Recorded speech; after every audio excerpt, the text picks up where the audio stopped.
Episode 221 to 230। Gen capital राजधानी शहर के प्रमुख चाय घर के एक विशाल आलीशान निजी कक्ष की भव्यता में यांग लुयांग शाही दरबार के उच्च पदस्थ मंत्रियों के साथ एक चाय समारोह में शामिल हो रहे थे। जब उन्होंने महामहिम और युवराज के साथ अपने घनिष्ठ संबंधों का विवरण दिया तो उनकी आवाज में स्पष्ट गर्व झलक रहा था। उनके शब्द उनके शाही परिवार के सदस्य के रूप में उनकी विशिष्ट स्थिति पर जोर दे रहे थे। हालांकि यांग निंग ने जेंग लियांग से शादी के बाद भी उनके रिश्ते को नकारा और उन्हें नजरअंदाज किया, लेकिन इससे यह बात नहीं बदली कि वह उनके पिता थे। इस तरह उनके ससुर के तौर पर उनका शाही परिवार से अब भी रिश्ता था। अगर यांग निंग ने उनके रिश्ते तोड़ने की कोशिश भी की तो भी वह बेकार साबित होगी। उसके लिए उसकी छाया से बचने का कोई रास्ता नहीं था, कम से कम इस जीवन में तो नहीं। शाही परिवार के रिश्तेदार के रूप में जाना ही शाही दरबार के लोगों के लिए ईर्ष्या भरी नज़रों से देखने के लिए काफ़ी था। इस रिश्ते ने यह भी सुनिश्चित किया कि जब भी उनकी मुलाकात होगी वे उसे सम्मान देंगे।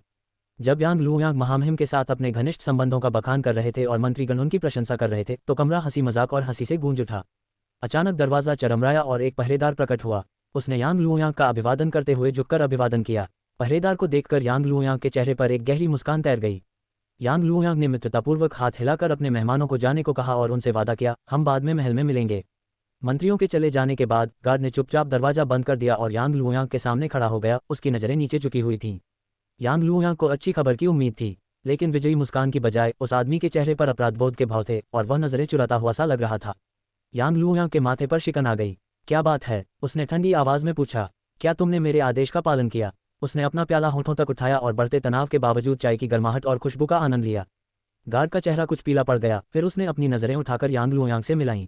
माफ़ कर दीजिए महामहिम, हम आपका काम पूरा नहीं कर पाए और इस चक्कर में काफ़ी नुकसान हो गया, उसने कांपती आवाज़ में कहा। गार्ड की रिपोर्ट सुनते ही यांग लुयांग के चेहरे पर उदासी छा गई। उसे जेंग लियांग पर हुए हमले के बारे में पता चला और कैसे उसने अपने शाही पहरेदारों के साथ मिलकर डाकुओं से लोहा लिया और बिना किसी खरोंच के उनके जाल से बच निकला। ये कैसे हो सकता है?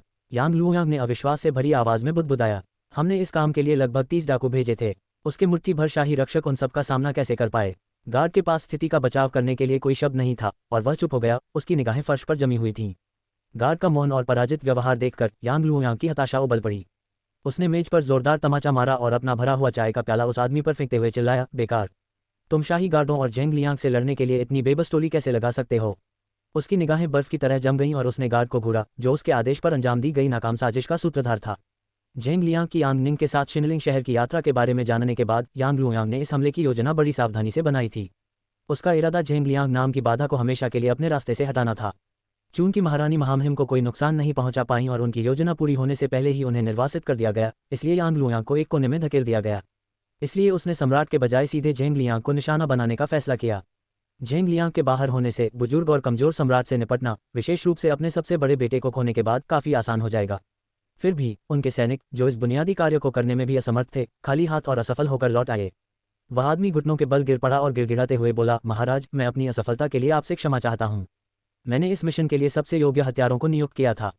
उनका कौशल ऐसा था कि वे इस अभियान के दौरान उसे और उसके रक्षकों को आसानी से मार सकते थे। हमारे अनुभवी हत्यारों की टीम संख्या में शाही रक्षकों से कहीं अधिक थी, लेकिन मुझे जो जानकारी मिली है उसके अनुसार अप्रत्याशित हस्तक्षेप हुआ। हमारे एक डाकू, जो भागने में कामयाब रहा, ने हमें बताया कि हम जेंग लियांग की पीछे से हत्या करने में लगभग कामयाब हो गए थे।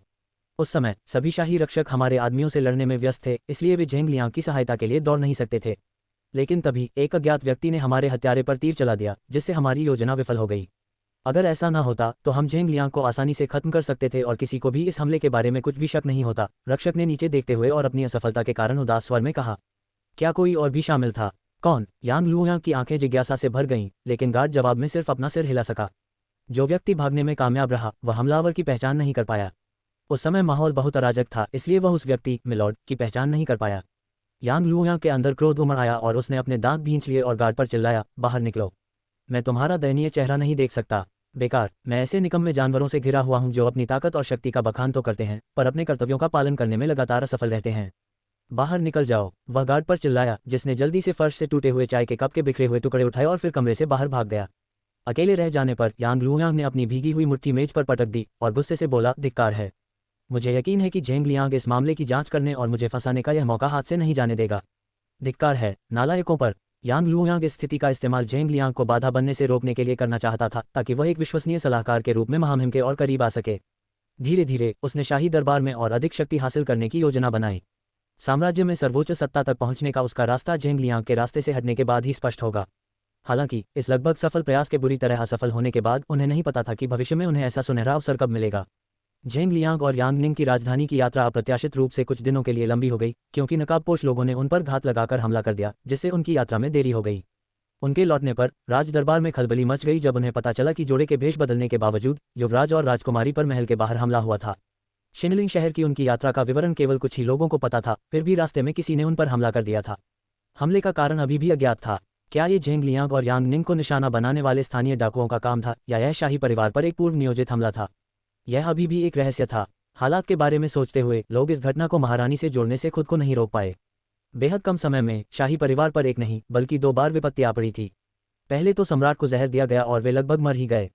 अब युवराज और राजकुमारी पर निर्लजता से हमला किया गया, जिससे दरबार में मौजूद हर कोई इस चौंकाने वाली घटना से स्तब्ध और हतप्रभ रह गया। महारानी के निर्वासित होने के बाद कई लोगों ने यह मान लिया था कि खतरा टल गया है, खतरा समाप्त हो गया है। लेकिन हाल के हमलों से यह स्पष्ट हो गया कि वे गलत थे। युवराज और राजकुमारी का जीवन खतरे में था, और यह स्पष्ट था कि कोई व्यक्ति शाही परिवार के हृदय पर प्रहार करने पर तुला हुआ था। झेंग लियांग और यांग निंग के राजधानी लौटने के बाद महामहिम ने महल के द्वार के बाहर क्राउन प्रिंसेस और राजकुमारी पर हुए घात पर चर्चा करने के लिए एक तत्काल शाही दरबार की बैठक बुलाई। महल में क्या हो रहा है? युवराज और राजकुमारी की गोपनीय बातें बाहरी लोगों को कैसे बताई जा सकती हैं? सम्राट ने मंत्रियों पर गुर्राते हुए कहा। उनका चेहरा गुस्से से लाल हो गया। यद्यपि वह अभी भी कमजोर थे और उन्हें आराम की आवश्यकता थी, फिर भी वह इस अत्यावश्यक बैठक में भाग लेने से खुद को रोक नहीं सके। आखिरकार ये युवराज की सुरक्षा का प्रश्न था। सम्राट झेंग हुआंग ने मंत्रियों की ओर देखा, जो चुपचाप सिर झुकाए खड़े थे। उनकी नज़र अपने बेटे पर पड़ी, जो अपनी निर्धारित सीट पर बैठा था। उसके चेहरे पर खरोंचों के निशान थे और कमर पर गहरा जख्म था। मास्टर जियांग ताई के अनुसार यांग निंग ने अत्यधिक रक्तस्राव को रोकने के लिए मैदान पर झेंग लियांग के घाव पर तुरंत एक कपड़ा लगाया और मरहम पाउडर का उपयोग करके तत्काल प्राथमिक उपचार दिया, जिसे उसने आपात स्थिति के लिए लंबी यात्रा पर जाने से पहले यांग निंग से मांगा था। इस हस्तक्षेप से उनकी स्थिति स्थिर हो गई, जब तक कि शहर में पहुंचने पर उन्हें स्थानीय चिकित्सक से उचित उपचार नहीं मिल गया। यदि उसकी त्वरित सोच न होती तो उसका घाव और भी बदतर हो सकता था, जिससे संभवतः उसे बहुत नुकसान हो सकता था, या सबसे खराब स्थिति में तो यह उसके जीवन के लिए भी खतरा बन सकता था। इस गुप्त हमले में अपने बेटे और बहू को लगभग खो देने के बारे में सोचकर झेंग हुआंग अपना संयम नहीं रख पाया। क्या तुम सब यहाँ कठपुतलियों की तरह खड़े हो? बताओ, ये किसने किया? वह गुस्से से चिल्लाया और हमले के पीछे का कारण या जवाब मांगने लगा। मंत्रियों में से एक ने हिचकिचाते हुए ऊपर देखा और जवाब दिया, महाराज, जब से हमें इस खबर का पता चला है, शाही पुलिस ने मामले की जांच शुरू कर दी है। हमें जल्द ही इस बारे में कोई सुराग जरूर मिल जाएगा। अगर पुलिस गार्ड ही सब कुछ करने वाले हैं, तो फिर आप सब शाही खजाने से पैसे किस लिए ले रहे हैं? अब तक आपने इस घटना की जांच के लिए क्या किया है? झेंग हुआंग का धैर्य जवाब दे गया। किसी ने युवराज और राजकुमारी पर हमला किया, फिर भी वे इस मामले को इसकी गंभीरता को समझने के बजाय घात लगाकर किए गए हमले के एक सामान्य मामले के रूप में देख रहे हैं। यांग लुओयांग, जो चुपचाप खड़ा था, ने विपरीत पंक्ति में खड़े व्यक्ति की ओर देखा और उसे बोलने का संकेत दिया। यांग लुओयांग के मार्गदर्शन में दूसरे मंत्री ने हिम्मत जुटाई और अपने होंठ भींचते हुए कहा, महाराज, महामहिम और युवराज के साथ शिनलिंग शहर की यात्रा एक रहस्य थी। हमें भी इसके बारे में ज्यादा जानकारी नहीं थी। दूसरों को इसके बारे में कैसे पता चल सकता है? उसने सवाल किया। बाकी लोगों ने सिर हिलाया और दूसरे मंत्री भी ऊंची आवाज में अपनी सहमति जताने लगे। जी हाँ महाराज, हमारा मानना है कि ये स्थानीय डाकू थे जो शाही गाड़ियों को लूटना चाहते थे। आखिरकार वेश बदलने के बावजूद एक गाड़ी में खासतौर पर खाने पीने की चीजें, गर्म कपड़े और यहाँ तक कि महंगे गहने भी भरे हुए थे। यह जरूरी नहीं कि एक योजनाबद्ध हमला हो। उनके महज डाकू होने की संभावना अधिक है, एक अन्य ने क्रोधित सम्राट के दरबार को समझाने की कोशिश करते हुए कहा। सबको बोलते देख यांग लुओयांग के होठों पर एक मुस्कुराहट फैल गई। गंभीर भाव से उसने कहा, महाराज, ये बहुत राहत की बात है कि महामहिम और यांग निंग सुरक्षित और सकुशल लौट आए। हमें उन्हें आराम करने देना चाहिए, और अगर आप चाहें तो मैं खुद इस मामले को देखूंगा। मैं उन डाकुओं के परिवारों को कड़ी सजा दूंगा ताकि भविष्य में कोई भी ऐसा जघन्य अपराध करने की हिम्मत न कर सके। उन्होंने यह बात खुद को एक संवेदनशील और समझदार व्यक्ति बताते हुए कही। कोई जरूरत नहीं है, मंत्री यांग झेंग लियांग, जो चुपचाप बैठक की कार्यवाही देख रहा था, बोला। उसने यांग लुओयांग की ओर देखा। उसकी आंखें ठंडी और उदासीन थीं और उसने आगे कहा, आपको इस मामले की जांच करने की कोई जरूरत नहीं है, क्योंकि मैं पहले से ही इसकी जांच कर रहा हूं और इसमें शामिल लोगों से खुद निपटूंगा। उन्होंने आगे कहा, इसके अलावा मैं सभी को याद दिलाना चाहता हूं, क्योंकि ऐसा लगता है कि कई लोग अपनी सामान्य बुद्धि घर पर ही छोड़ आए हैं। जंगल में डाकू इतनी बड़ी संख्या में कभी हमला नहीं करते। उनकी संख्या 20 से अधिक थी, जो उच्च गुणवत्ता वाले तीर धनुषों से लैस थे। यदि वे अपने परिवारों की जरूरतों को पूरा करने के लिए भोजन और कपड़े के लिए बेताब थे, तो वे इतने उच्च गुणवत्ता वाले हथियार नहीं ले जा रहे होते, जैसे कि सब कुछ केवल इस हमले के लिए तैयार किया गया हो। उन्होंने सभी को ठंडे भाव से देखते हुए समझाया। मंत्री चुप हो गए और सम्राट ने सिंहासन के आर्मरेस्ट पर थपथपाते हुए कहा, यह सही है। यदि उनका इरादा गाड़ी लूटने का था, तो वे केवल गार्डों और झेंग लियांग पर हमला नहीं करते। उनमें से किसी ने भी सामान की गाड़ी को छुआ तक नहीं, उससे कुछ लूटने की तो बात ही छोड़ दीजिए। झेंग हुआंग ने यांग लुओयांग के अनुरोध को नजरअंदाज कर दिया और अपने बेटे की ओर मुड़े। झेंग लियांग, तुम इस मामले की जांच करोगे और इस घटना के पीछे के अपराधी का पता लगाओगे। उस अपराधी को हल्की सजा देने के बारे में सोचना भी मत। सम्राट ने अपने बेटे को असीमित शक्ति देते हुए कहा और दूसरों को यह साबित कर दिया कि कोई भी झेंग लियांग से उलझने की हिम्मत नहीं कर सकता। महाराज, आपको चिंता करने की जरूरत नहीं है। मैं इस मामले को गंभीरता से लूंगा और अगर कोई सुराग मिला तो आपको जरूर बताऊंगा। झेंग लियांग ने शांत लेकिन दृढ़ स्वर में अपने पिता को आश्वस्त किया। वह नहीं चाहते थे कि वे तनाव लें और उनकी सेहत और बिगड़े। वह स्वास्थ्य लाभ के दौर से गुजर रहे थे और तनाव लेना उनके स्वास्थ्य के लिए अच्छा नहीं होगा। अपने बेटे की चिंता समझते हुए झेंग हुआन गर्मजोशी से मुस्कुराया, जो अदालत में एक दुर्लभ भाव था। बैठक समाप्त होती है, उसने घोषणा की। उसकी आवाज़ पूरे हॉल में गूंज उठी। झेंग लियांग, तुम्हें जाकर आराम करना चाहिए। मास्टर जियांग ने तुम्हें कुछ दिन आराम करने को कहा है और फिलहाल यांग निंग के साथ भी रहो। वह भी इस घटना से काफ़ी हिल गई होगी। झेंग लियांग ने कृतज्ञता से भरे भाव से झुककर प्रणाम किया। धन्यवाद पिताजी, मैं आपके निर्देशों का पालन करूंगा और यांग निंग का भी ध्यान रखूंगा। ये कहकर झेंग लियांग शाही दरबार से चला गया, जबकि बाकी मंत्री चिंता से भरे चेहरों के साथ वहीं रुक गए, क्योंकि वे मामले की गंभीरता पर चर्चा करने के लिए वहीं रुक गए थे। सार्वजनिक रूप से महामहिम की उपस्थिति में उन्होंने दावा किया था कि यह हमला डाकुओं का काम था, एक अवसरवादी अपराध।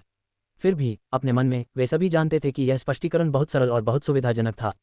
हमले की प्रकृति कहीं अधिक भयावहता की ओर इशारा कर रही थी। किसी ने इस हमले की शुरुआत की थी और इसका मकसद सिर्फ चोरी से कहीं बढ़कर था। लेकिन जो सवाल हवा में तैर रहा था, जिसे किसी ने कहने की हिम्मत नहीं की, वह था, वह व्यक्ति कौन हो सकता है। लंबी और थका देने वाली यात्रा से लौटने के बाद यांग निंग ने अपने थके हुए कपड़े उतारकर एक मुलायम, आरामदायक पोशाक पहन ली और खुद को एक गर्म ऊनी शॉल में लपेट लिया।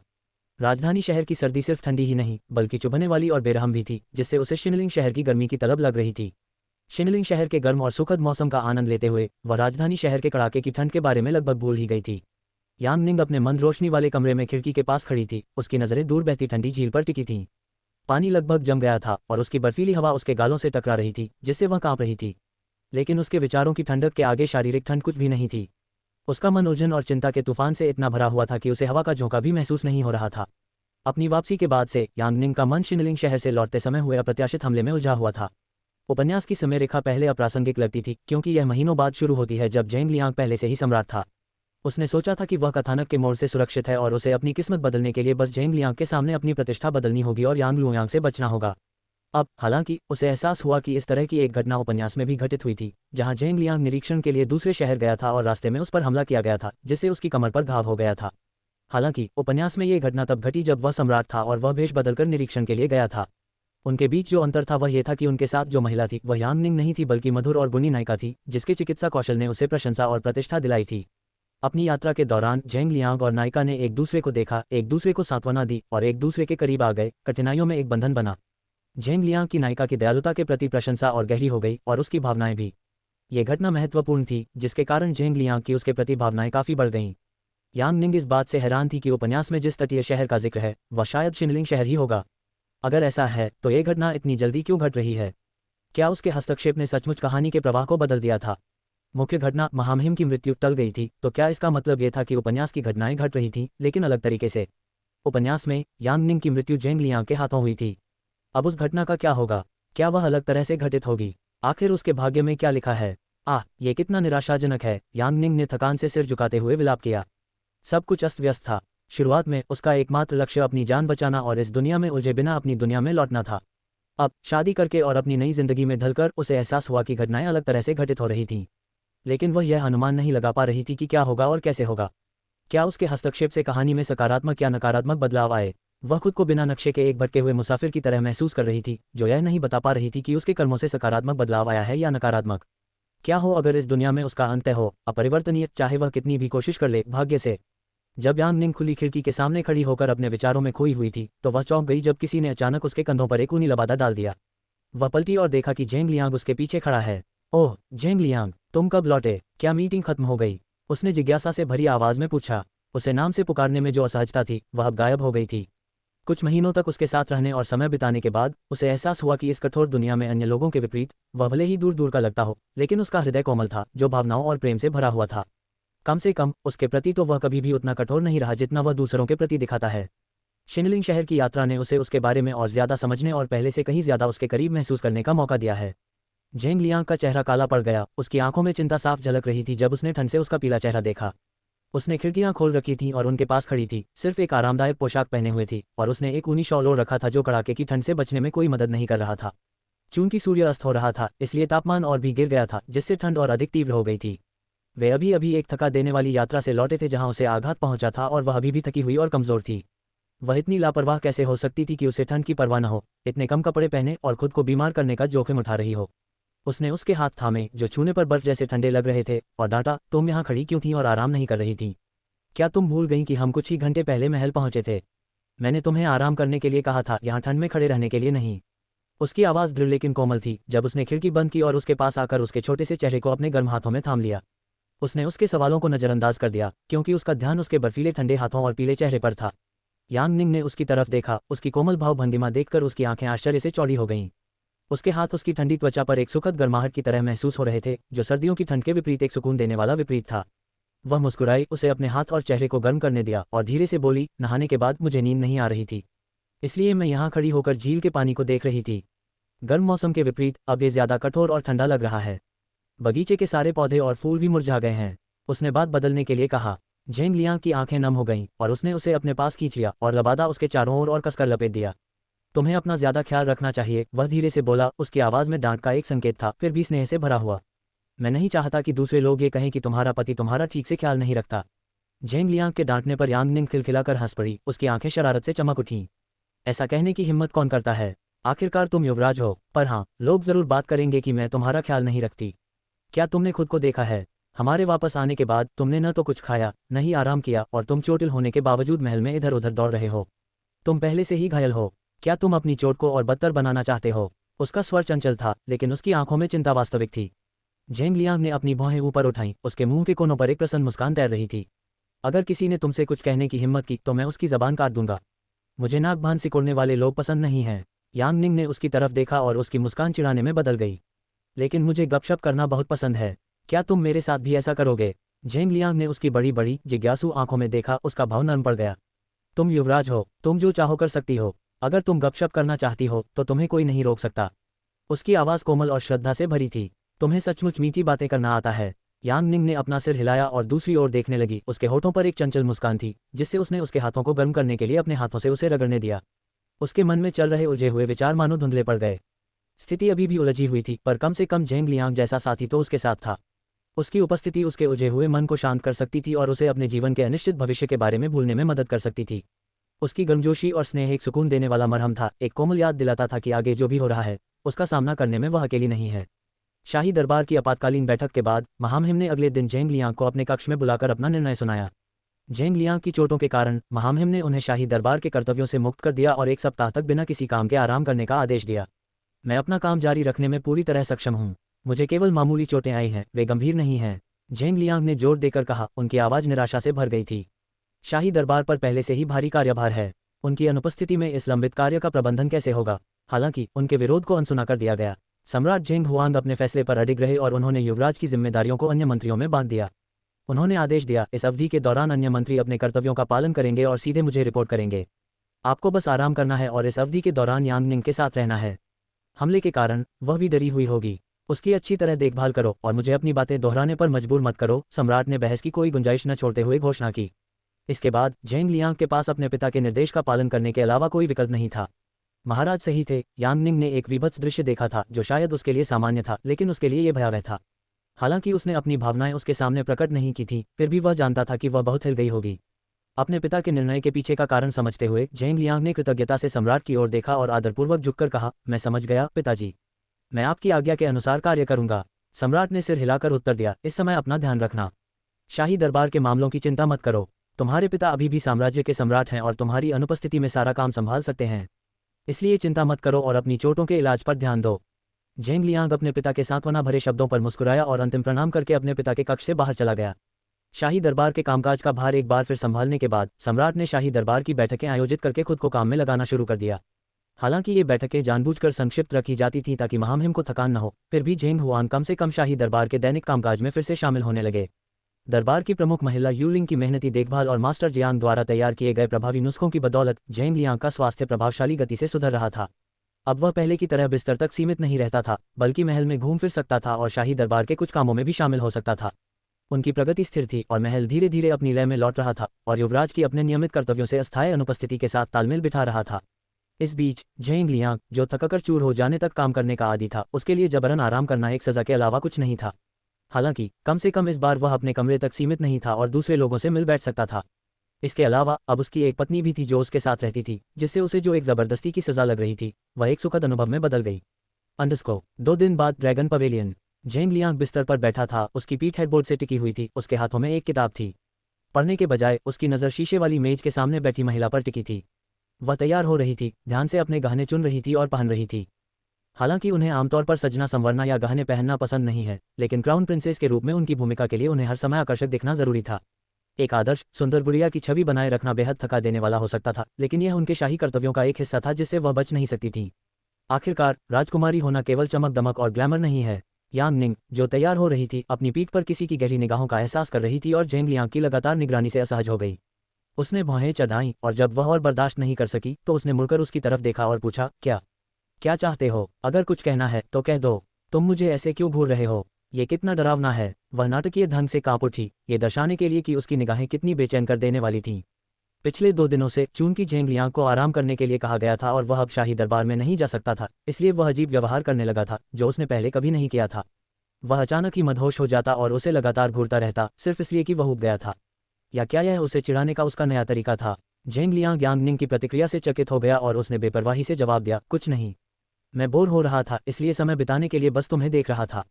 उद्धरण चिन्ह डॉट डॉट डॉट उद्धरण चिन्ह। यांग निंग उसकी बातों से अवाक रह गया। बस उसे देख रहा था? क्या वह कोई जानवर थी या कोई ऐसी चीज़ जो उसे खुश कर सकती थी? वह झुंझलाकर बोली, अगर तुम अपना समय बिताना चाहते हो तो बाहर जाकर झील के किनारे टहल सकते हो। सारा दिन यहाँ बैठकर मुझे घूरते मत रहो। या अगर तुम यहीं रहना चाहते हो तो बोलो, सिर्फ घूरते मत रहो। उसकी अटल निगाहें उसे परेशान कर रही थीं, मानो उसे कुछ कहना हो, लेकिन उसने उस पर नज़र रखने का फैसला किया हो। वह शिनलिंग शहर में बिताए उस दिन को याद किए बिना नहीं रह सकी जब वह शाही निवास से बिना बताए भाग गई थी। हालांकि उसने ये सुनिश्चित किया था कि उसके कृत्य के बारे में किसी को पता न चले, फिर भी जब भी वह उसकी आंखों में देखती तो उसे अपराधबोध का एहसास होता, मानो उसे उसके किए की हर बात पता हो। जब उसने कुछ नहीं कहा तो उसने आगे कहा, अगर तुम झील के पास टहलना नहीं चाहते तो हम स्थानीय बाजार में घूम सकते हैं और कुछ स्वादिष्ट खाना भी खा सकते हैं। मास्टर जियांग ने कहा है कि भरपूर आराम करने के साथ साथ खाना पचाने के लिए खाने के बाद टहलना भी जरूरी है।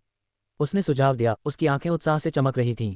शिनलिंग शहर के बाजार में घूमने के बाद उसे महल की दीवारों के भीतर घुटन महसूस होने लगी और वह एक बार फिर बाजार घूमने के लिए तरसने लगी।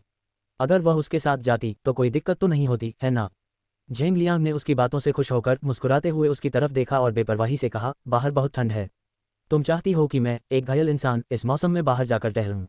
तुम वाकई एक परवाह करने वाली पत्नी हो। क्या तुम सच में मेरे लिए बाजार जाना चाहती हो या इसलिए कि तुम स्ट्रीट फूड खाना चाहती हो? उसने पूछा, जिससे वह अजीब तरह से उससे नजरें मिलाने से कतराने लगी।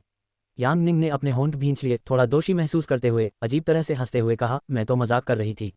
बाहर इतनी ठंड है, हम बाहर कैसे जा सकते हैं? उसने गला साफ करते हुए कहा, अगर बाहर नहीं जाना है तो फिर तुम क्या करना चाहते हो? उसने बात बदलने के लिए उत्सुकता से पूछा। उसने उसकी ओर देखा और कुछ सोचने के बाद कहा, इधर आओ। उसने अपनी भौहें उठाईं, उसे समझ नहीं आया कि वह क्या चाहता है। आओ और मुझे किताब पढ़कर सुनाओ, मेरी आंखें दुख रही हैं। उसने बिस्तर पर बैठने के लिए जगह बनाते हुए कहा। ये कहते हुए वह बिस्तर पर लेट गया और कंबल ओढ़कर उसका इंतजार करने लगा। उसने भ्रमित यांग निंग की ओर देखा और अपने बगल की जगह थपथपाते हुए कहा, इधर आओ। चिंता मत करो, मैं तुम्हें नहीं खाऊंगा। यांग निंग उसके अचानक अनुरोध पर अवाक रह गई। उसे ऐसा क्यों लगा कि वह सिर्फ किताब पढ़कर सुनाने से ज्यादा कुछ चाहता था। इधर आओ, मैं तुम्हें नहीं खाऊंगा, जेंग लियांग ने यांग निंग को चिढ़ाते हुए कहा। उसकी आंखें शरारत से नाच रही थीं क्योंकि वह बिस्तर पर अपने बगल में खाली जगह को थपथपा रहा था। यांग निंग झिझकी, उसके होंठ थोड़े से खुल गए। मुझे ऐसा क्यों लग रहा है कि ये सिर्फ तुम्हें किताब पढ़कर सुनाने जैसा नहीं है? उसने सवाल किया। उसकी आंखों में एक शक भरी चमक थी। अपनी अनिच्छा के बावजूद वह उसके पास गई और बिस्तर पर लेट गई। वह सिरहाने से पीठ टिकाकर बैठी रही, सहज और शांत दिखने की कोशिश कर रही थी, जबकि जेंग लियांग उसके बगल में करवट लेकर लेटा था। उसकी नज़रें उस पर टिकी थीं। उसकी नज़रों की गर्माहट ने उसे घबराहट और एक अजीब सी उत्तेजना दोनों का एहसास कराया। जेंग लियांग ने जल्दी से उसके बर्फीले पैरों को गर्म करने के लिए एक मोटे, गर्म कंबल से उसकी टांगें ढक दीं। इससे पहले कि वह सहज हो पाती या विरोध करती, वह उसके और करीब आ गया, शरारत से अपना सिर उसकी गोद में टिका दिया। उसकी आंखों में शरारत भरी चमक थी। यांग निंग जेंग लियांग की अचानक हरकत से हैरान थी और उसने उलझन में पूछा, क्या तुम क्या कर रहे हो? तुम तकिए पर नहीं बल्कि मेरी गोद में क्यों लेटे हो? जेंग लियांग ने आंखें बंद कर लीं और होठों पर एक प्रसन्न मुस्कान के साथ जवाब दिया, इस तरह से ज्यादा आराम मिलता है। तकिया ठंडा था। उसने अपना चेहरा उसके पेट से सटा दिया और आंखें बंद करके उसकी कमर पर हाथ रख दिए। यांग निंग के गालों पर लाली छा गई और उसके गर्म और अंतरंग हाव भावों से उसे अपने शरीर का तापमान बढ़ता हुआ महसूस हुआ। उसका दिल जोरों से धड़क रहा था, उस पल के रोमांच और घबराहट भरी आशंका से। हालांकि वे काफी समय से एक ही बिस्तर पर सो रहे थे, फिर भी सोते समय उनके बीच हमेशा एक उचित दूरी बनी रहती थी। फिर भी किसी तरह उन्हें ऐसा लगता था जैसे उनके बीच एक दीवार खड़ी हो, जिससे उन्हें एक दूसरे के आसपास असहजता महसूस होती थी। उनके रिश्ते में झिझक उसकी वजह से ज्यादा थी, उससे ज्यादा उसकी वजह से। वह उसके आसपास ज्यादा असहज महसूस करती थी, एक ऐसा एहसास जो उसे हर बार कचोटता था जब भी वे करीब आते। जब वे करीब आते तो उसे हमेशा याद आता कि वह इस दुनिया की नहीं है और उसे अपनी दुनिया में लौटना है। इसीलिए वह उसके करीब जाने से कतराती थी, उसे डर था कि इससे उसका दिल दुखेगा। हालांकि शिनलिंग शहर की अपनी यात्रा से लौटने के बाद उसने देखा कि झेंग लियांग ज्यादा भावपूर्ण और निर्भीक हो गया था। पहले भी उनके बीच अंतरंग पल थे जो हमेशा एक स्तर पर पहुंचने से पहले ही टूट जाते थे, लेकिन वह पहले इतना चुलबुला और सहज नहीं था। इस क्षण की स्वाभाविक आत्मीयता, उसका सिर उसकी गोद में इतनी सहजता से रखा हुआ था मानो उनके बीच की दीवार को तोड़ रहा था तथा एक नया और उत्साहपूर्ण तनाव पैदा कर रहा था। उनके बीच कुछ बदल गया था और यांग निंग उस सटीक पल या कारण को समझने में असमर्थ थी। अपने डर के बावजूद उसे यह बदलाव नापसंद नहीं था, बल्कि वह इस नई नज़दीकी, इस अप्रत्याशित अंतरंगता को लेकर उत्साहित और रोमांचित थी जो उनके बीच पनप रही थी। यांग निंग ने अपने निचले होंठ को काटा, उसके हाथों को अपनी पीठ पर हल्के से सहलाते हुए कपड़ों के ऊपर से उसके पेट पर उसकी गर्म सांसों को महसूस किया। उसका दिल जोर से धड़क रहा था और उसके गाल लाल हो गए। झेंग लियांग ने आंखें बंद करके उसकी अकड़न को भांपते हुए मुस्कुराते हुए कहा, ध्यान भटकना बंद करो और मुझे किताब पढ़कर सुनाओ। शुरू से शुरू करो। यांग निंग अपनी स्तब्धता से जाग उठी और उसकी बातें सुनकर उसे घूरने लगी। शुरुआत से।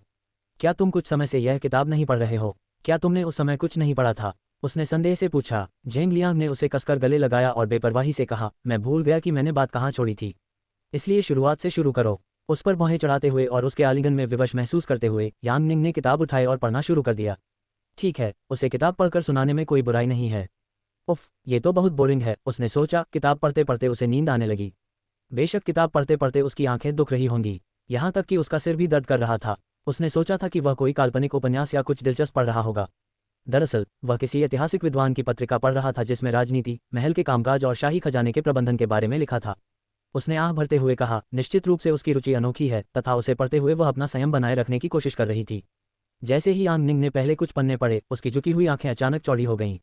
झेंग लियांग का उसकी पीठ पर सहज स्पर्श और भी कामुक होता गया, जो धीरे धीरे उसके नितंबों की ओर बढ़ रहा था। जैसे ही उसने उसका हाथ नीचे सरकाया, उसकी आंखें आश्चर्य से चौड़ी हो गईं। झेंग लियांग, उसने आश्चर्य और जिज्ञासा का मिश्रण भरी आवाज में कहा, तुमने पढ़ना क्यों बंद कर दिया? उसने मासूमियत से पूछा, उसके स्वर में शरारत भरी थी। अगर तुम ऐसा ही करते रहे तो मैं कैसे पढ़ पाऊंगी? उसने उसे घूर कर देखा। मैं क्या कर रहा हूँ? उसने आंखें खोलकर उसे ऐसे देखा जैसे वह आंखें बंद करके आराम करने के अलावा और कुछ नहीं कर रहा था। झेंग लियांग के बेशर्मी भरे व्यवहार से यांग निंग का चेहरा लालिमा से भर गया। अपने हाथ पीछे खींचने के बजाय उसने शरारती, आकर्षक चमक के साथ उसकी आंखों में देखा। उसके हाथ, जो पहले उसकी पीठ को प्यार से सहला रहे थे, अब उसके चेहरे पर आ गए, उसकी आकृति को छूते हुए, फिर उसके होठों पर रुक गए। मुझे बताओ, मैं क्या कर रहा था? उसने फिर धीमी और चुलबुली आवाज में पूछा। वह झिझकी, उसकी नजरें झपकते हुए अपने हाथों में पकड़ी किताब पर टिक गईं। लेकिन झेंग लियांग का आकर्षण चुंबकीय था और वह अनिच्छा से उसकी ओर खींची चली गई। उसकी व्याकुलता भांपते हुए उसने किताब उसके हाथों से ले ली और एक चंचल मुस्कान के साथ उसे एक तरफ फेंक दिया। तुम्हें ठीक से पता है कि तुम क्या कर रहे थे? उसने फुसफुसाते हुए कहा, उसकी आवाज कांप रही थी। वह धीरे से हंसा, उसकी सांसें उसकी त्वचा पर गर्म महसूस हो रही थीं। तो फिर रुकना नहीं चाहिए। ये कहते हुए वह बिस्तर पर उठ बैठा और उसकी ओर मुड़ा, उसकी आंखें वासना से जगमगा रही थीं। उसने धीरे से उसके चेहरे को अपने हाथों में लिया और उसके होठों को अपने होठों से जकड़ लिया, एक ऐसा जोशीला चुंबन लिया कि उसकी सांसें थम सी गईं। यांग निंग उसके अचानक आगे बढ़ने से अचंभित रह गई और उसकी आंखें आश्चर्य से चौड़ी हो गईं। उसका मन उलझन से भर गया और उसे चिंता हुई जब उसने उसकी असहज मुद्रा देखी, जिससे उसकी पट्टी बंधी कमर पर दबाव पड़ सकता था। लेकिन आप घायल हैं, उसने उनके बंद होठों के पास फुसफुसाते हुए कहा, उसकी आवाज में चिंता झलक रही थी। कौन घायल है? क्योंकि मैं नहीं हूं, उसने बेशर्मी से इनकार किया, उसकी आवाज में पूरा विश्वास था। उसने उसे फिर से चूमा, इस बार और भी जोश से। उसके अंगूठे उसके गालों को कोमलता से सहला रहे थे और उसके मुंह को टटोल रहा था। हर हरकत सोची समझी और श्रद्धा से भरी हुई थी। यांग निंग का प्रतिरोध पिघल गया जब उसने उन संवेदनाओं के आगे घुटने टेक दिए जो वह उसके भीतर जगा रहा था। उसके हाथ उसके कंधों तक पहुंच गए, उसे अपनी ओर खींचते हुए, मानो उनके आसपास की दुनिया धुंधली और धुंधली होती जा रही हो। एक भावुक चुंबन के बाद, जो मानो अनंत काल तक चलता रहा, आखिरकार वे अलग हो गए। दोनों हाँफ रहे थे और लाल हो रहे थे। झेंग लियांग की आंखों में एक आग जल रही थी जब वह यांग निंग के लाल चेहरे को देख रहा था, एक ऐसी आग जो उनके बीच की सभी बाधाओं को तोड़कर एक हो जाने की अदम्य इच्छा को दर्शा रही थी। वह चुंबक की तरह उसकी ओर खींचते हुए पुनः झुकने ही वाला था कि अचानक कक्ष के दरवाजे पर दस्तक हुई और वे चौंककर अलग हो गए, जिससे उनका सम्मोहन टूट गया। दस्तक, दस्तक। झेंग लियांग की आंखें वासना से भरी हुई थीं और वह यांग निंग को गहरी नजरों से देख रहा था।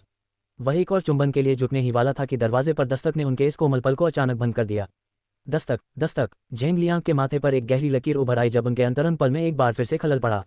ऐसा कैसे होता है कि हर बार जब वह और यांग निंग करीब आने वाले होते हैं तो कोई न कोई उनके पल में खलल डालने आ जाता है? आखिर कौन उसके खिलाफ साजिश रच रहा है, जो उसे उस खुशी और स्वर्गीय आनंद से दूर रखने की कोशिश कर रहा है जिसकी वह अपने जीवन में तलाश कर रहा है? यांग निंग भी दरवाजे पर अचानक दस्तक से अचंभित हो गई, लेकिन जेंग लियांग के विपरीत, जो भौहें चढ़ाने में व्यस्त था, वह घटनाओं के अप्रत्याशित मोड़ पर हंसने से खुद को नहीं रोक सकी। जेंग लियांग ढीठ हो रहा था, चालाकी से उसे किताब पढ़ने के लिए कहकर और बिस्तर पर अपने बगल में बैठने के लिए कहकर इस मौके का फायदा उठा रहा था। हालांकि उसकी सारी कोशिशें तब धरी की धरी रह गईं जब दरवाजे पर एक दस्तक ने उसकी खुशी काफूर कर दी। फफ यांग निंग खुद को रोक नहीं सकी और जोर से हंसी और जल्दी से मनोरंजन में अपना मुंह ढक लिया। जेंग लियांग ने उसे घूरा, उसकी भौहें गहरी हो गईं और उसकी ठुड्डी पर चुटकी काटी। क्या तुम्हें ये मजाक लगता है? क्या हर बार अपनी भावनाओं पर ठंडा पानी डालना मजेदार है? उसने सवाल किया, साफ तौर पर इस बात से नाराज कि उसकी योजनाएं हमेशा कैसे नाकाम होती दिखती थीं। यांग निंग हंसी और कंधे उचकाकर धीरे से उसका हाथ अपने चेहरे से हटा दिया। तुम्हें अपने प्यारे गार्ड से इस बारे में पूछना चाहिए। लगता है उसे तुम्हारी खुशी से कोई दिक्कत है, उसने बिना किसी हिचकिचाहट के गुलान को बस के नीचे धकेलते हुए कहा। वह आदमी हमेशा उसके प्रति शत्रुतापूर्ण व्यवहार करता रहा था। हालांकि अब वह शक्की और असभ्य होना बंद कर चुका था, फिर भी वह देख सकती थी कि उसने उसे जेंग लियांग की पत्नी और युवराज के रूप में पूरी तरह स्वीकार नहीं किया था। अगर वह उसे पसंद नहीं करता था तो उसे उसके साथ अच्छा व्यवहार करने की कोई ज़रूरत नहीं थी। आखिरकार वह झूठ नहीं बोल रही थी, वह तो बस सच कह रही थी। जेंग लियांग ने भौहें सिकुड़ी और सहमति में सिर हिलाया। दरअसल गुलान ही थी जो हमेशा उनके बीच में दखल देती थी। उसे एहसास हुआ कि इस बार उसे उससे गंभीरता से बात करनी चाहिए। महाराज, मास्टर जियांग ने आपकी उपस्थिति का अनुरोध किया है। जब किसी ने उनकी दस्तक का जवाब नहीं दिया तो गुलान, जो बाहर खड़ी थी, ने दरवाजे से चिल्लाकर जेंग लियांग को मास्टर जियांग के ड्रैगन मंडप में आगमन की सूचना दी। यांग निंग ने कमरे के बंद दरवाजे की तरफ देखा और मुस्कुराए। देखो, वो फिर आ गया है। तुम्हें जाना चाहिए, जरूर कोई जरूरी काम होगा, उसने कहा। हालांकि उसकी आंखों में एक व्यंग्यात्मक मनोरंजन था जो उसे हर बार उसके पहरेदार द्वारा बीच में रोके जाने पर चिढ़ा रहा था।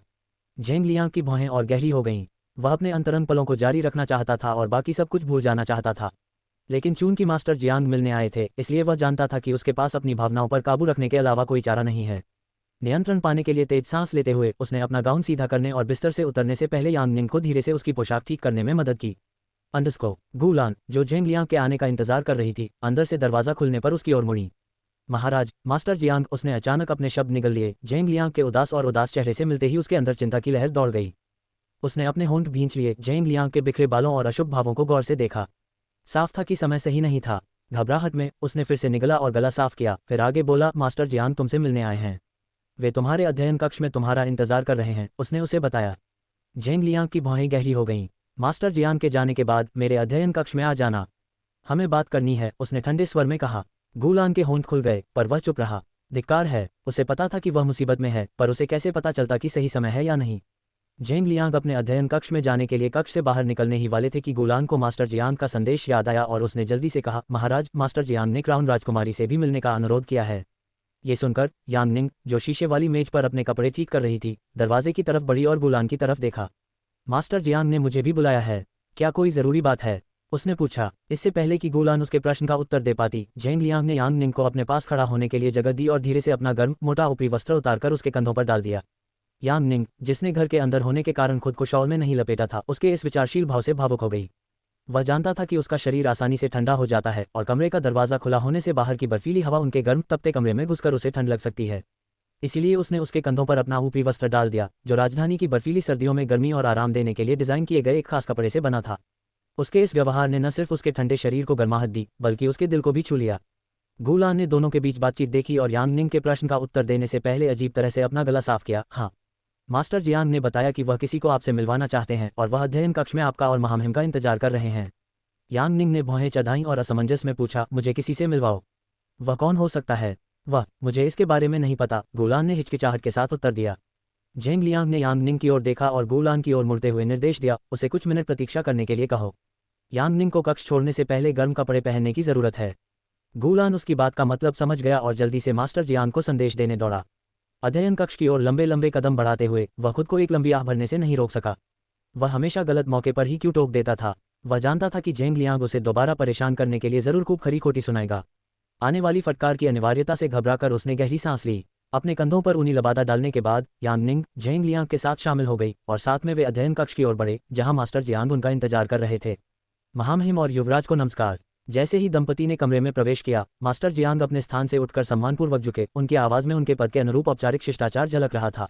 यांग निंग और जेंग लियांग ने शालीन मुस्कान के साथ उनका अभिवादन स्वीकार किया और मेज पर अपनी जगह बैठ गए। जेंग लियांग अपनी कुर्सी पर आराम से बैठ गए और कुछ सोचते हुए यांग निंग की कुर्सी अपने पास खींच ली और उन्हें अपने पास बैठने के लिए आमंत्रित किया। मेज के दूसरी तरफ मास्टर जियांग अपनी सीट पर बैठ गए। उनकी आंखें उस जोड़े को देखते हुए गर्म हो गईं। आराम से बैठने के बाद उनका ध्यान झेंग लियांग की ओर गया। चिंता से उनकी भौहें तन गईं। महाराज, आप कैसा महसूस कर रहे हैं? क्या आपके घाव का दर्द कम हुआ है? उन्होंने पूछा। उनकी आवाज़ में सच्ची चिंता झलक रही थी। यांग निंग की नज़र झेंग लियांग पर पड़ी। उसके चेहरे पर जिज्ञासा साफ झलक रही थी। वह उसकी हालत को लेकर बहुत चिंतित थी, हालांकि उसने उसे परेशान न करने के लिए चुप रखा था। जब उसने उसे अपनी आंखों के सामने तलवार से घायल होते देखा था तो वह चिंतित कैसे न होती। झेंग लियांग ने उसकी नज़रें पकड़ लीं और हंसते हुए, अपना सिर हिलाते हुए एक शांत भाव से हंसा। अब मुझे काफ़ी बेहतर महसूस हो रहा है, उसने उन्हें आश्वस्त किया। घाव में पहले जैसा दर्द नहीं है। मास्टर जियांग, आपने जो मरहम लगाया है उससे वह जल्दी ठीक हो रहा है। हालांकि दर्द नहीं होता, पर कभी कभी खुजली और जलन होती है। मास्टर जियांग ने सिर हिलाया। उनके चेहरे पर संतुष्टि और राहत थी। यह अच्छी खबर है महाराज। इसका मतलब है कि घाव ठीक हो रहा है। ठीक होने के दौरान ऐसी संवेदनाएं होना सामान्य है। मरहम के साथ साथ कृपया अपनी दवाइयां समय पर लेना और मसालेदार भोजन से परहेज करना न भूलें। सादा पौष्टिक भोजन आपके घाव भरने में मदद करेगा और आप जल्द ही ठीक हो जाएंगे। मैं ये सुनिश्चित करूंगी कि वह सभी निर्देशों का पालन करे, समय पर अपनी दवाएं ले और ठीक से खाए। यांग निंग ने प्रसन्नतापूर्वक घोषणा की और उत्सुकता से झेंग लियांग के स्वास्थ्य लाभ की जिम्मेदारी ली। झेंग लियांग की आंखें प्रशंसा से चमक उठीं, लेकिन उसने लाचारी का दिखावा किया, मानो उसे मजबूर किया जा रहा हो। फिर भी अंदर ही अंदर वह उसकी बात मानने को तैयार था। अगर वह उसे चाय की जगह हर समय कड़वी दवा पीने को कहती तो वह मुस्कुराकर मान जाता। मास्टर जियांग ने खुशी से जोड़े की बातचीत देखी और उनके होठों पर मुस्कान आ गई। महारानी के निर्वासन के बाद से महल में उलझनों का दौर चल रहा था, लेकिन शिनलिंग शहर की इस यात्रा ने जोड़े को एक दूसरे के और करीब ला दिया और वे एक दूसरे के साथ ज्यादा सहज हो गए। हालांकि शाही दरबार में राजनीतिक स्थिति तनावपूर्ण बनी हुई थी, झेंग लियांग का सुधरा हुआ मिजाज उनके रिश्ते में एक सकारात्मक बदलाव था। अब वे पहले जैसे अलग थलग नहीं दिखते। युवराज और राजकुमारी के बीच की गर्मजोशी और जुड़ाव उन्हें भविष्य में महल में होने वाले बदलावों के लिए उत्सुक बनाता है। मास्टर जियांग, मैंने गुलान से पहले ही सुना था कि आप किसी को हमसे मिलवाना चाहते हैं। यांग निंग ने आंखों में उत्सुकता के भाव के साथ पूछा। उसे यकीन था कि मास्टर जियांग ने सिर्फ झेंग लियांग का हालचाल जानने के लिए उनकी मौजूदगी का अनुरोध नहीं किया होगा, खासकर ये देखते हुए कि उन्होंने कल ही उससे हालचाल पूछा था। इस विशेष कारण से ड्रैगन पवेलियन की विशेष यात्रा करने की उन्हें कोई आवश्यकता नहीं थी। मास्टर जियांग का चेहरा मुस्कुराहट से चमक उठा जब उन्होंने जवाब दिया, वास्तव में महाराज, मैंने हाल ही में एक नए शिष्य को अपने संरक्षण में लिया है और मैं उन्हें आपसे और महाराज दोनों से मिलवाना चाहता था। एक नया शिष्य? यांग निंग ने कहा। उसकी भौहें भ्रम में सिकुड़ गईं। ये बात सर्वविदित थी कि मास्टर जियांग ने शिष्यों को स्वीकार करना बंद कर दिया था। उनके अंतिम शिष्य बाई जियांग, जो महारानी के साथ गठजोड़ करके सम्राट को जहर देने की कोशिश में फंसा था, से जुड़े घोटाले के बाद कई लोग सोच रहे थे कि क्या झेंग साम्राज्य के सबसे प्रतिष्ठित चिकित्सक के रूप में मास्टर जियांग का शासन समाप्त होने वाला है। इस बात को लेकर चिंता बढ़ती जा रही थी कि चिकित्सा ज्ञान और शिक्षण की उनकी विरासत को आगे नहीं बढ़ाया जा सकेगा। वर्षों से मास्टर जियांग बाई जियांग को अपना एकमात्र और प्रिय शिष्य बनाने के लिए तैयार कर रहे थे, ताकि अपनी विरासत उन्हें सौंप सकें। उनका शिष्य आने वाली पीढ़ियों को चिकित्सा सिखाने की परंपरा को आगे बढ़ाएगा। कौन सोच सकता था कि बाई जियांग को राजद्रोह और महामहिम को जहर देने की कोशिश के जुर्म में सजा मिलने के बाद मास्टर जियांग किसी और शिष्य को अपने संरक्षण में लेने का फैसला करेंगे, और वो भी इतनी जल्दी। यह एक ऐसा फैसला था जिसने शाही दरबार में काम करने वालों के दिलों में जरूर कौतूहल और उत्सुकता जगा दी होगी। झेंग लियांग की भौहें ऊपर उठ गईं और वह पुष्टि चाहता हुआ गंभीर भाव से बोला, मास्टर जियांग, क्या आपने सचमुच एक नए शिष्य को स्वीकार करने का फैसला कर लिया है? उसकी आवाज़ में जिज्ञासा और चिंता दोनों झलक रही थी, जो फैसले की गंभीरता को दर्शाती थी। ये देखते हुए कि यह मास्टर जियांग का सबसे भरोसेमंद शिष्य था जिसने महारानी के साथ गठबंधन करके राजद्रोह का प्रयास किया था, झेंग लियांग इस निर्णय पर गंभीरता से सवाल उठाने से खुद को नहीं रोक सका। मास्टर जियांग ने अपने होंठ भींच लिए। बाई जियांग के साथ जो हुआ उसके लिए गहरी शर्मिंदगी महसूस कर रहे थे। उन्होंने महामहिम की चिंता समझी और सिर हिलाते हुए कहा, कुछ सालों में मैंने सारी जिम्मेदारियां बाई जियांग पर छोड़कर रिटायर होने की योजना बनाई थी। मैं पहाड़ों पर ध्यान करने और अपने जीवन के आखिरी साल आज़ादी से घूमने फिरने में बिताने की उम्मीद कर रहा था। कौन सोच सकता था कि चीजें इस तरह से घटित होंगी। उसने गहरी सांस ली। उसकी निराशा उसकी सिकुड़ी हुई भौहों और झुकी हुई आंखों में स्पष्ट दिखाई दे रही थी। उसने कभी नहीं सोचा था कि उसका सबसे भरोसेमंद शिष्य उसकी शिक्षाओं को इतनी बेरहमी से तोड़ देगा। बाई जियांग ने चिकित्सा में अपने ईश्वर प्रदत्त कौशल का एक ऐसा क्षेत्र जो जीवन बचाने के लिए बनाया गया था, हत्या के उद्देश्य से इस्तेमाल किया था। यह एक ऐसा जख्म था जो गहरा घाव था। उसके बाद मैं निराश भी था और भविष्य को लेकर चिंतित भी, मास्टर जियांग ने उदासी भरी आवाज में कहा। शाही चिकित्सा विभाग में कई कुशल चिकित्सक हैं, लेकिन उनमें लोगों को शारीरिक और भावनात्मक रूप से ठीक करने की क्षमता नहीं है। उनमें वह दयालुता और कल्याणकारी स्वभाव नहीं है जिसकी मुझे तलाश थी। मुझे किसी ऐसे व्यक्ति की आवश्यकता थी जो लोगों की भलाई को किसी भी चीज़ से पहले रखे। मास्टर जियांग की नज़रें उठीं और वे यांग निंग और झेंग लियांग की ओर मुस्कुराए। उनका चेहरा खिल उठा। शुक्र है, इस साल की शुरुआत में पश्चिमी क्षेत्र की अपनी यात्रा के दौरान मुझे अपनी नई शिष्या मिल गई, जहां मैं अकाल से प्रभावित लोगों का इलाज करने गया था। वह भी वहां स्वयं सेवा कर रही थी और लोगों की मदद के लिए अथक प्रयास कर रही थी। ऐसे समय में जब अन्य सभी लोग उस क्षेत्र से दूर थे, वह स्थिति में सुधार होने तक वहीं रही तथा उन्होंने मेरे और चिकित्सकों की टीम के अथक प्रयासों से मेरी सहायता की। गर्मजोशी और गर्व से भरी आवाज में मास्टर जियांग ने आगे कहा, बाद में मुझे पता चला कि वह मेरे एक दोस्त की बेटी है जिसने मेरे साथ चिकित्सा की पढ़ाई की थी। जब मैं शाही महल में चिकित्सक के रूप में काम करता था तब उसने लोगों का इलाज करने के लिए गांव-गांव घूमकर स्वयंसेवा करने का फैसला किया। उनके निधन के बाद उनकी बेटी ने चिकित्सा की विरासत को आगे बढ़ाया।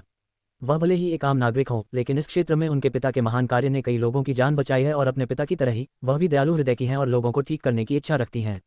उसकी लगन देखकर मुझे लगा कि मैं उसे महल में लाकर उसके ज्ञान का विस्तार करना चाहता हूं और उसे वह स्थिर जीवन प्रदान करना चाहता हूं जिसकी वह हकदार है। एक युवती का गांव-गांव भटकना उचित नहीं है और उसके कौशल और प्रतिभा को देखते हुए मैंने उसे महल में मेरे साथ चलने के लिए कहा। मुझे उसे अपना प्रस्ताव स्वीकार करवाने में बहुत मेहनत करनी पड़ी।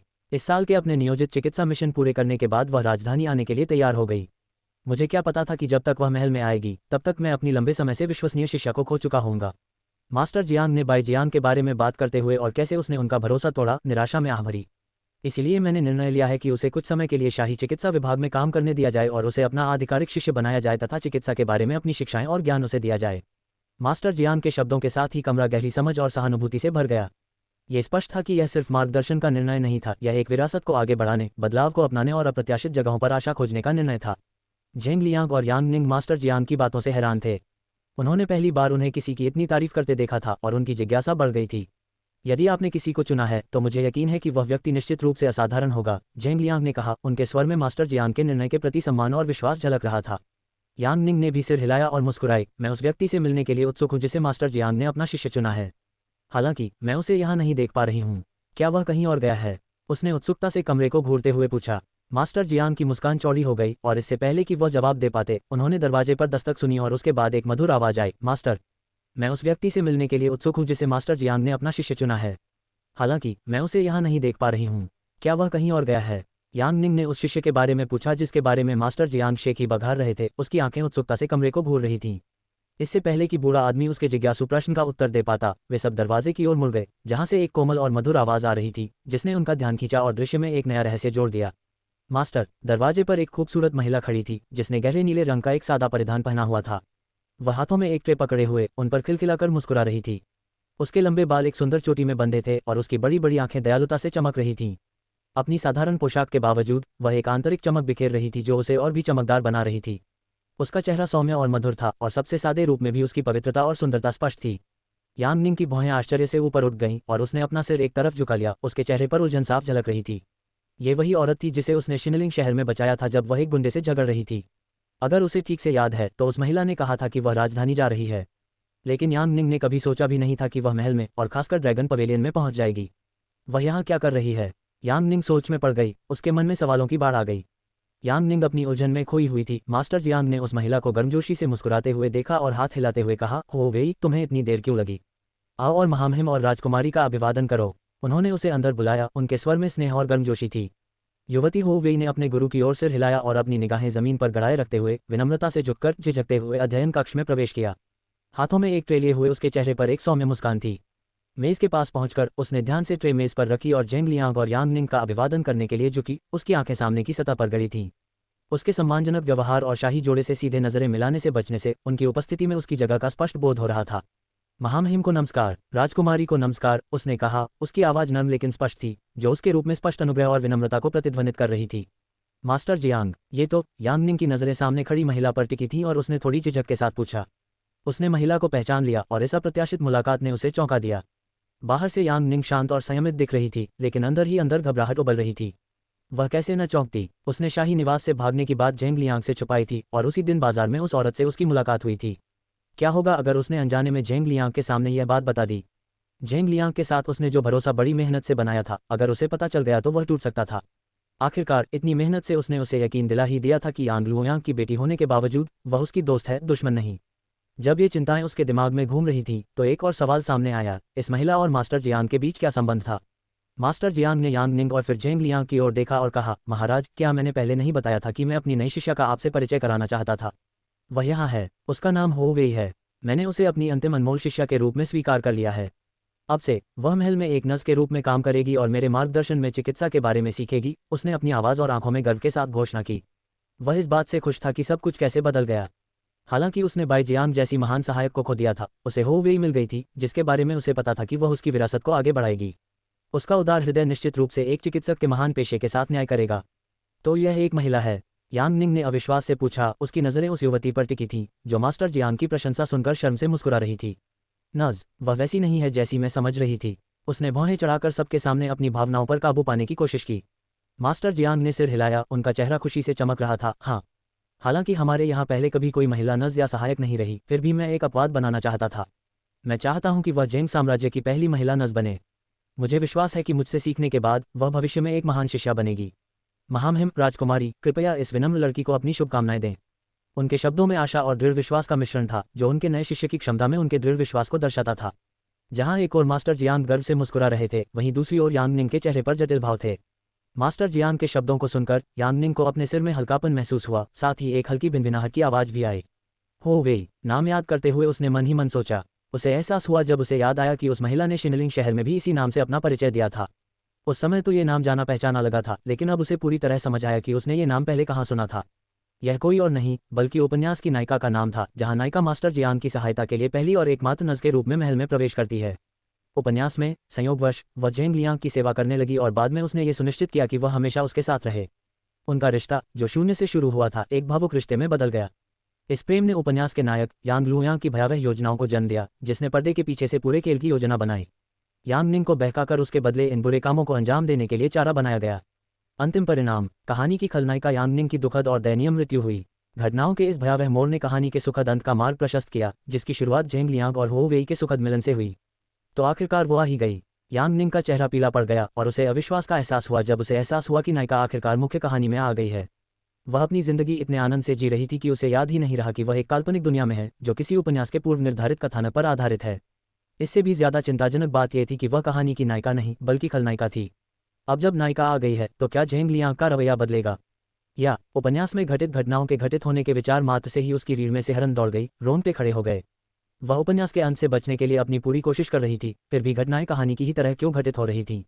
वह सोचे बिना नहीं रह सकी। जेंग लियांग ने अपनी बाहें उठाईं और सामने खड़ी महिला को देखा, जो अजीब तरह से मुस्कुरा रही थी और झिझकते हुए अपने होंठ भींच रही थी। घबराहट से उसके हाथ कांप रहे थे। जेंग लियांग की जांचती हुई निगाहों को महसूस करते हुए हो वेई कुछ देर झिझके और फिर बोले, महाराज, मैंने मास्टर से सुना है कि आप घायल हो गए हैं। मैं आपके लिए हर्बल चाय लाया हूँ। यह न सिर्फ तुम्हें गर्माहट देगा बल्कि तुम्हारे शरीर को पोषण भी देगा। प्लीज इसे ले लो। ये कहते हुए उसने उसे एक चाय का प्याला दिया, जो खास तौर पर उसके लिए बनाया गया था। वह जेंग लियांग के लिए हर्बल चाय लाई थी, अपनी ईमानदारी और महल में पहली महिला नर्स के रूप में काम करने की अपनी इच्छा के प्रदर्शन के रूप में, साथ ही मास्टर जियांग की शिष्या के रूप में भी। वह उस पर एक सकारात्मक प्रभाव डालना चाहती थी और अपनी एक सकारात्मक छवि बनाना चाहती थी। उनके स्वास्थ्य के लिए लाभदायक चाय परोसकर उनका उद्देश्य उनके समर्पण और विचारशीलता को दर्शाना था, और उन्हें आशा थी कि महल में उनकी नई भूमिका में इन गुणों को महत्व दिया जाएगा। जेंग लियांग ने चाय का प्याला नहीं लिया और न ही सीधे तौर पर उसे जवाब दिया, बल्कि अपने सामने बैठे बुजुर्ग की ओर मुड़ा।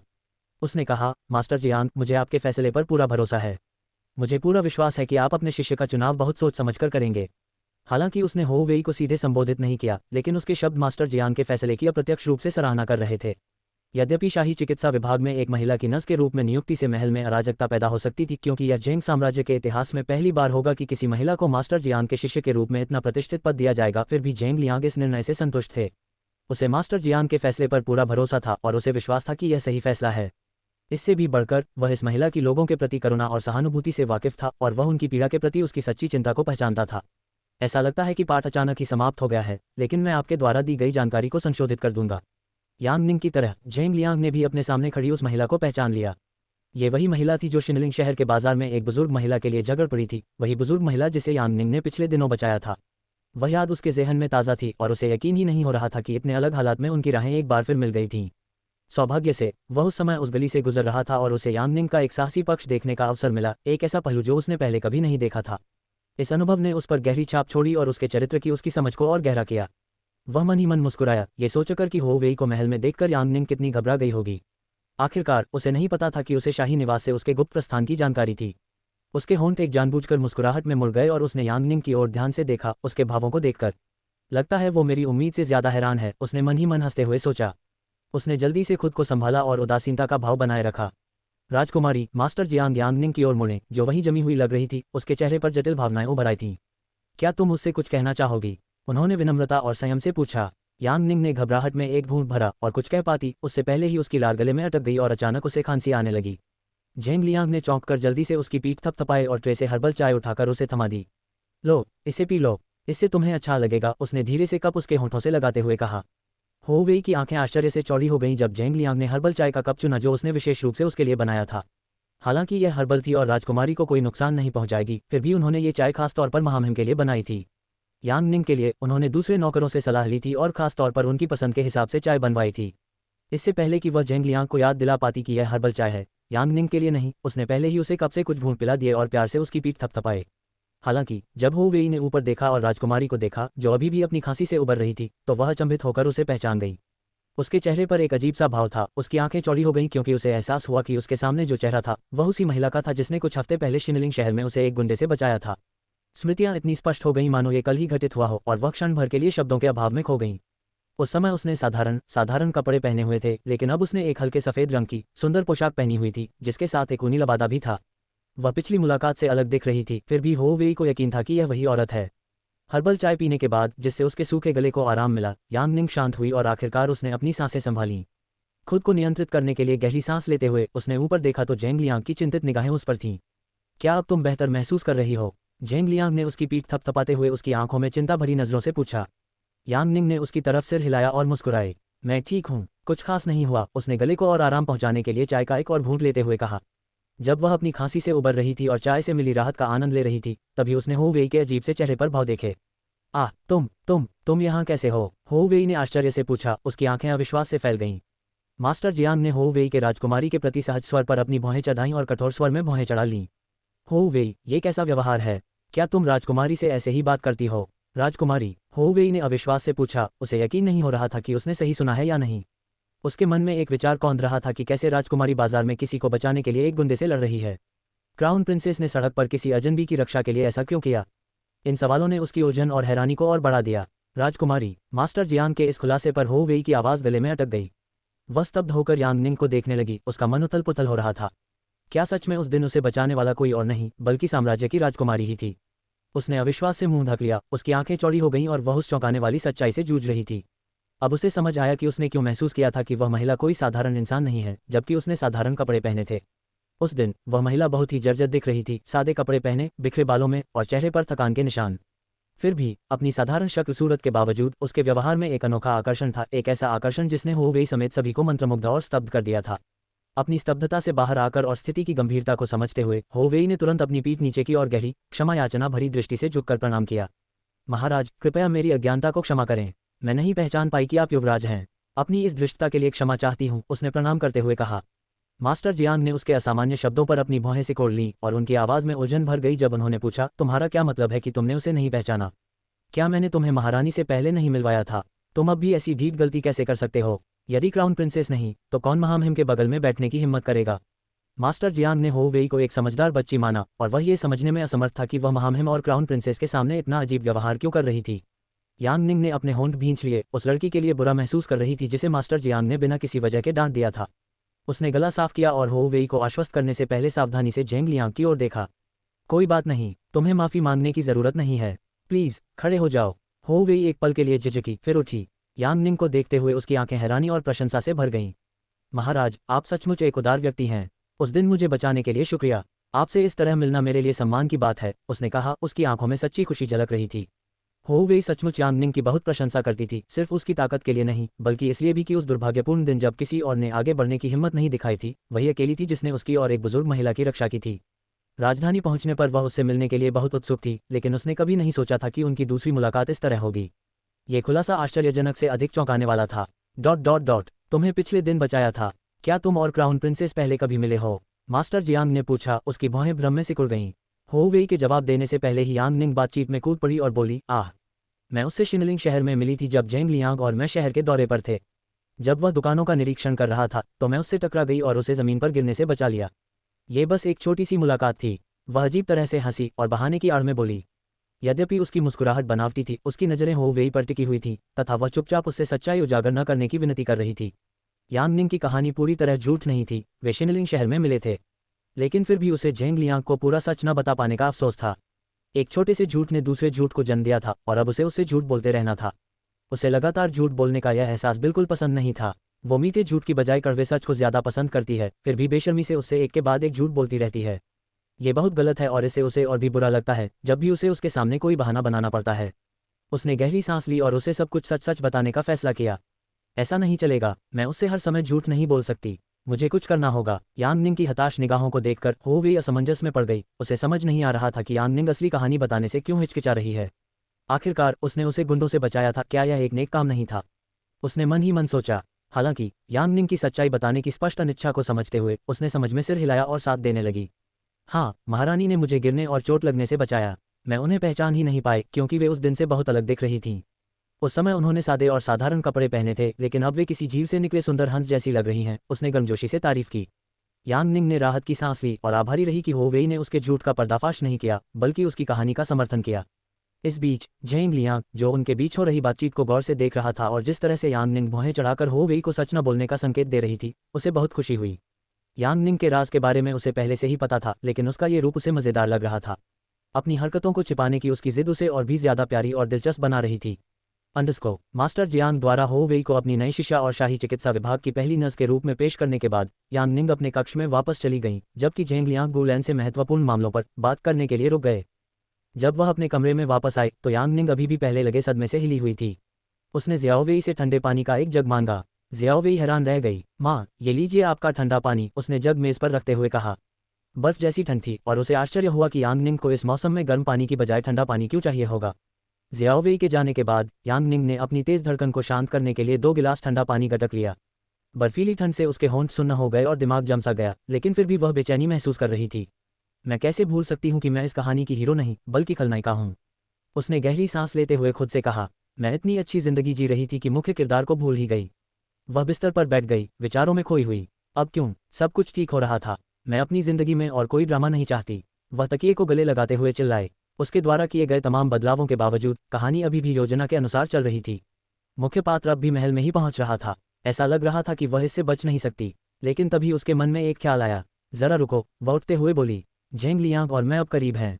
उसने तो वादा भी किया है कि वह कोई और शादी नहीं करेगा। वह धोखा देने वाला भी नहीं लगता। अगर मैं हमारे बीच सब कुछ ठीक रखूं तो मैं अभी भी जिंदा रह सकती हूँ। वह मुस्कुराई, आशा से भर गई। वाह, मैं लंबे समय तक जिंदा रह सकती हूँ और स्वादिष्ट खाना खा सकती हूँ, उसने उत्साह में तकिया फेंकते हुए चिल्लाया। तभी झेंग लियांग अंदर आया और उसने तकिया पकड़ लिया जो उसने उत्साह में फेंक दिया था। मुझे नहीं पता था कि तुम्हें खाना इतना पसंद है, उसने खुश होकर कहा। आगे की कहानी सुनाने के लिए एम स्टोरी वर्ल्ड को सब्सक्राइब करो।